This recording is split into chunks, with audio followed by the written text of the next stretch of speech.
Hello everybody, this is me, John Salazar, in the Language and Culture course. I need to realize a short interview to an English teacher.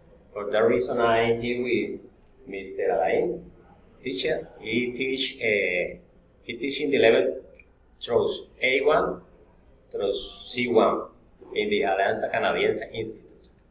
Hello, Alain. I'm very good. How about yourself? Good. Excellent. Okay, for realize this short interview, we can start with the first question. Are you ready? Yes, sir. Okay. The first question says, what do you think is the relationship between language and culture? And culture, okay. Yes, this is a very good question when we talk about learning a language. First of all, we need to give like the definitions of these two words. What is language and what is culture? So language, it's something that has to do with sounds, with symbols and gestures that a community puts in order and associates, so in that way they can communicate each other. And talking about culture refers to the dynamic social systems and shared patterns of behavior, belief, knowledges, attitudes, and values. So with this said, we can say that the relationship between language and culture are intertwined. So that means that a particular language usually points out to a specific group of people. So when you interact with another language, it means that you are also interacting with the culture that speaks the other person. So you cannot understand one's culture without accessing its language directly. Okay? Exactly. So basically that is the relationship between language and culture. Okay. And the second question says, what is the influence of culture in the process of a foreign language process? Okay, well the influence, we can say that culture is essential to learning a language well enough to communicate with native. So in fact, we can see that most university of schools have like exchange programs where students can experience what is living in another culture, in another country. So understanding this, we can say that culture is like having a context that allows you to give the right meaning to each new word you learn.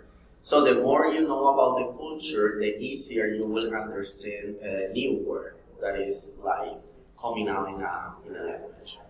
Okay. And number 3, which cultural expression do you know countries have through language? Okay, well in English we can find a lot of proverbs or a lot of expressions related to culture. There is one that I can mention now, and it's, for example, someone that says, if you want something done right, do it yourself. So that means that individualism are two very common culture values in the United States. So the idea of doing things in a right way encourage people to do what they really want, what they really have to do daily, okay, according to the values they receive from their parents, okay? Yeah, it's interesting. Why do you think it's important to have an oral tradition in a country?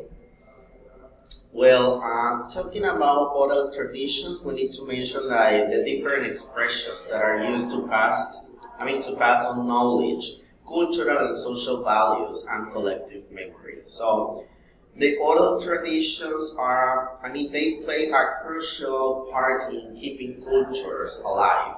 So they are passed on by word of mouth. Oral traditions and expressions often like different meanings in their telling. So that's what I think is very important to have these oral traditions. Okay, because we can understand when we are communicating with these local people in a native country.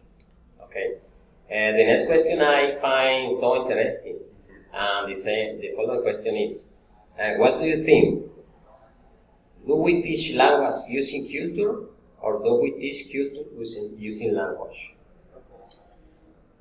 Well, I'm agreeing with the option number 1. We teach language by teaching culture, okay? Because when you are teaching a language, it is necessary to, to let you know everything related to the culture.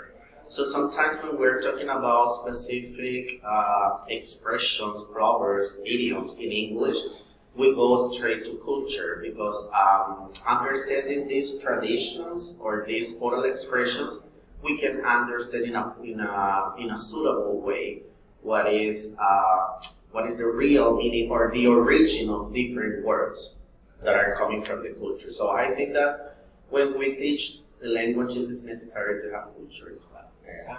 Exactly. I consider that not just in English, In any language. Yes.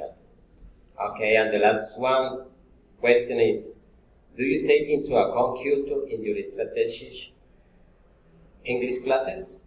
Can you give me some examples? Of course, yeah.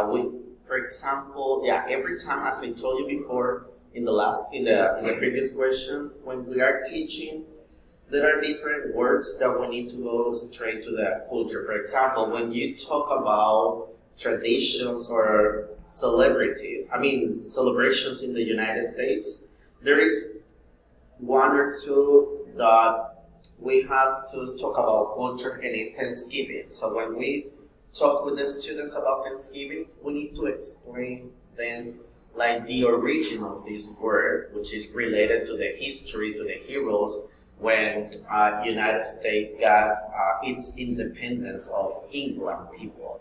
So we need to talk about, when we talk about Thanksgiving, we need to talk about history, we need to talk about culture. And we need to explain to the students everything related to this word. And the other one is Easter. So we need to talk about the tradition in this celebration. So basically those are like the words that I can tell you right now that come to my mind where we can talk about culture, Thanksgiving and Easter. So basically that's what we can have in that question. Okay, teacher, then it was a pleasure having this short interview. Okay, sir, it was a pleasure. Okay, for me too. And yes, as a summary, remember, culture and language, they are intertwined. So that means they are related. One depends on the other. Yes. So we need to work with both. Exactly. I think we just agree with you. Okay, sir. Okay. Thanks a lot. Thank you very much. Bye. Have a good day. Thanks a lot and bye.